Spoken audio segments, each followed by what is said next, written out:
यसु, एक ऐसा नाम जिसने सदियों से दिलों को झंझोड़ा है।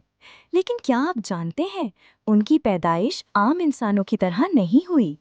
कुरान में सूरत आल इमरान में मरियम को फरिश्ते ने कहा, अल्लाह तुम्हें एक बेटे की खुशखबरी देता है। मरियम ने कहा, ये कैसे मुमकिन है।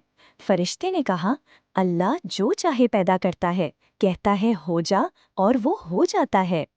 और बाइबल में मत्ती 1 में लिखा है, मरियम रूहुल कुदस की तरफ से हामिला पाई गई। ये सब इसलिए हुआ ताकि नबी की बात पूरी हो। देखो, एक कन्वारी बेटा जनेगी और उसका नाम होगा इम्मानुएल, यानी खुदा हमारे साथ।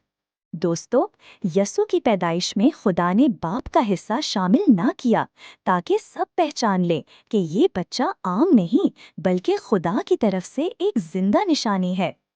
ये पैदाइश एक ऐलान था। ये वही है जो खुदा की खास मंसूबाबंदी का मरकज है।